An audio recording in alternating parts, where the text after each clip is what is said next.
Goeiemôre, dis so lekker om te voel hoe die seisoen besig is om te draai en hoe dit hierdie tyd van die oggend al redelik koel is en nog steeds heeltemal donker, waar dit 'n maand terug vroeg lig begin word het, dan besef ons dat net soos in die natuurlike daar seisoene is, daar ook in die gees is en dit maak ons opgewonde vir God se tydsiklusse en seisoene wat ons deur die jaar sien.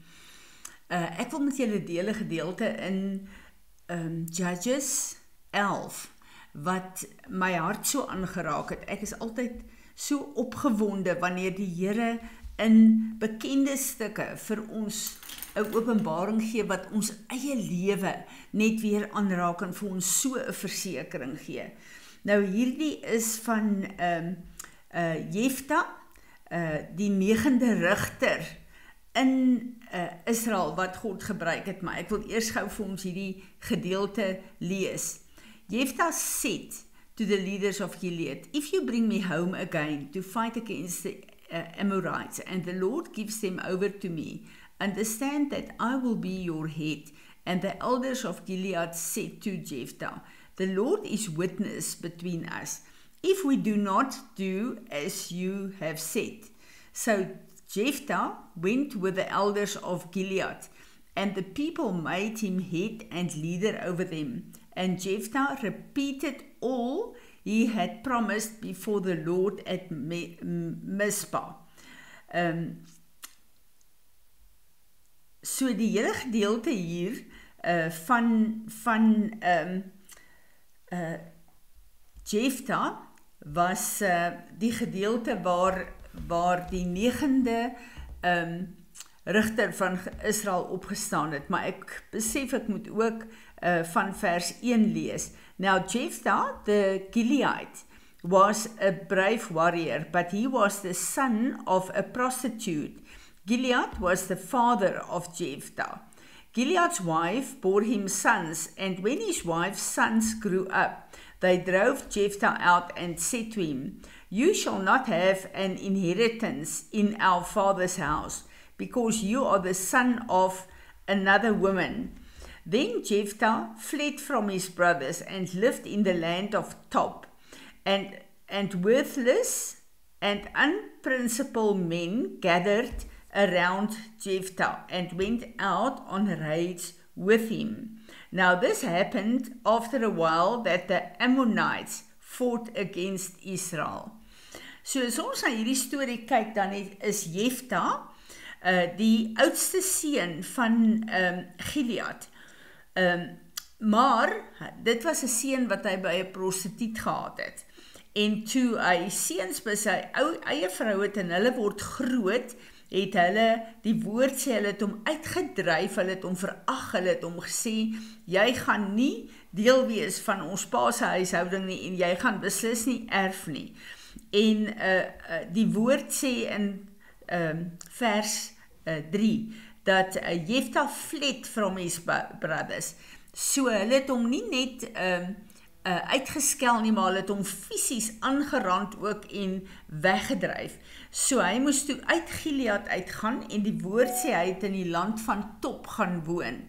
Nou hier is 'n baie interessante ding, die Here sê toe vir my, gaan kyk na die betekenis van hierdie twee plekke. Nou, hoewel Jefta uitgedryf is deur die jaloesie en die afguns en die woede van sy halfbroers, het hy 'n keuse gehad. Nou Gilead beteken 'n heap of testimony. Hierdie is 'n plek van testimony.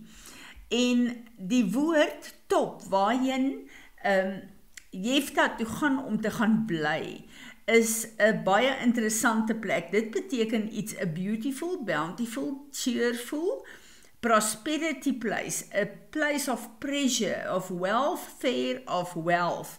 It is a sweet place. Wat gebeur het, is dat Gilead, onthou Gilead was 'n leier gewees in Israel, as gevolg van sy seuns, het daai plek van, wat 'n plek van testimony van die Here was, verander in 'n plek wat 'n getuienis gehad het van die oorwinning van die vyand en die failure van Israel. So, hierdie seuns was nie leiers nie, hulle het nie hulle plek ingeneem nie, en as gevolg daarvan het die Ammoniete hulle aangeval en hulle oorwin. Nou, Jefta sê die woord het gegaan, en hy het hom gaan vestig by Top. En Top, sien ons nou wat die betekenis daarvan, maar hulle sê ook, dat die woord sê ook, dat hy het gegaan en hy het ander mans, net soos hy, wat waardeloos was, en wat nie prinsipe gehad het nie, mense wat in dieselfde omstandighede as hy was, het hy naby hom aangetrek. En as ons kyk na die woord, dan sien ons baie duidelik dat Jefta die Here gedien het. Want toe hy en sy manne was so suksesvol in die verdryf van die vyand en die oorlog wat hulle gevoer het, dat die leiers van Gilead het dit gehoor, hy het 'n reputasie in die gebied gehad. En toe die vyand die Israeliete bly oorwin het, het hulle gegaan en hulle het besef, maar Jefta is eintlik 'n seun van Gilead, en hy is 'n Israeliet, en hulle moet sy sukses terugroep na Israel toe, sodat hulle kan oorwin oor die vyand. Nou sien ons hier, dat hulle het gekom en hulle het om teruggeroep, en vers 11 staan daar, so that I not sinned against you, but that you are doing me wrong to war against me. The Lord, the righteous judge this day between the Israelites and the Ammonites. But the king of the Ammonites did not listen to the message Jephthah sent him. Then the Spirit of the Lord came upon Jephthah, and he passed through Gilead and Manasseh, and Mizpah and Gilead. And from Mizpah of Gilead, he passed on to the Ammonites. Ons sien in alles wat Jefta hier sien, dat hy 'n verhouding met die Here het, en dat hy die Here raadpleeg oor alles wat hy doen. En daarom kom hy ook, dit wat hy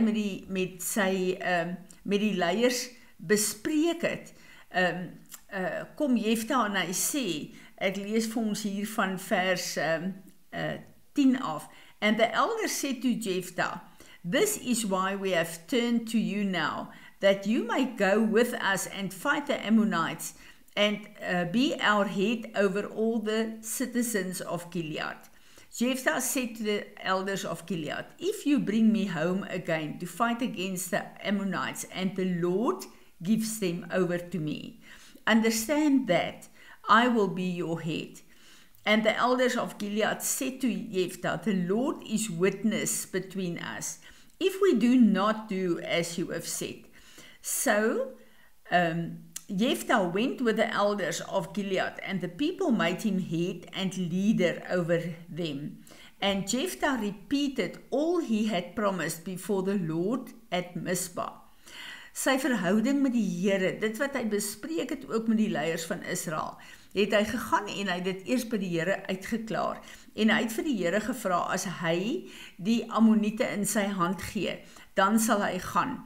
So Jephthah sy hele getuienis was 'n man wat toegelaat het dat die Here sy voetstappe rig, dat die Here hom oprig, dat die Here hom voorspoedig maak en dat die Here van hom 'n leier maak. Maak nie saak wat in die fisiese van sy eie familie en sy eie huishouding kom het nie. En hierdie is so 'n belangrike punt. Dit maak nie saak wat jou familie en jou gesin en jou omgewing en jou gemeenskap van jou dink nie. As jy kies om God te dien, as jy kies om die pad te stap wat God jou laat stap, dan gaan hy jou gebruik as 'n kragtige instrument in sy hande. Romeine 6 vers 13 sê, do not continue offering or yielding your bodily members and faculties to sin as instruments, tools of wickedness, but offer and yield yourself to God as though you have been raised from the dead, to perpetual life, and your bodily members and faculties to God, presenting them as implements of righteousness. Ek en jy het 'n keuse. Gaan mense, selfs ons familie, bepaal wie ons is, of gaan ons onsself aan God verbind sodat hy die atmosfeer deur ons kan infiltreer? Baie mense kom en sê, maar ek het nie 'n keuse gehad nie. Ons het 'n keuse. Ons is nie speelballe in niemand se hande nie. En wat so hartseer is, ons het 'n keuse. Of ons onderwerp ons aan God of aan die vyand. En God het ons wil so sterk gemaak, dat ek en jy kan wil om God te dien, of ons kan wil om hel toe te gaan. Filippense 2 vers 12 tot 15 sê, Therefore, my dear ones, as you have always obeyed my suggestion, so now, not only with the enthusiasm you would show in my presence, but much more because I'm absent, work out, cultivate, carry out to the goal, and fully complete your own salvation with reverence and awe and trembling, self-distrust, with serious caution, tenderness and of consciousness, watchfulness against temptation, timidly shrinking from whatever might offend God and discredit the name of Christ, not in your own strength, for it is God who is all the while effectually at work in you, energizing, creating in you the power and the desire, both to will and to work for His good pleasure and satisfaction and delight. Die Here wil hê, ons moet ons wil vir hom gee, sodat hy in ons wil kan werk, om sy wil te doen. So ek en jy is 'n mylpaal, maar ook 'n gateway vir God, of vir die vyand. Die keuse is ons in. Ons het 'n bloudruk, ons kan kies of ons daarby gaan hou, en of ons afdraai paaie gaan loop. God se pad het 'n eindbestemming. Maar die vyand se pad het ook 'n eindbestemming. En ek en jy is soos 'n voertuig. Die probleem is net, as ons verkeerde afdraaipaaie neem, kan hierdie voertuig breek, voor ons weer die regte pad kan vind. Mag die Here ons help. Vader, ek wil vir U dankie sê, dat U gekies het, dat ons met ons wil op aarde, vir U 'n atmosfeerverandering kan bring. En ek bid dat U ons elkeen sal help om te kyk na wie U ons geskaap het en nie waar ons vandaan kom of wat die mense van ons sê nie. En ons wil opnuut weer kom en onsself op U altaar kom lê, gees, siel en liggaam, en vir U vra, Here, laat U perfekte wil in en deur ons lewe geskied, sodat U naam verheerlik sal word.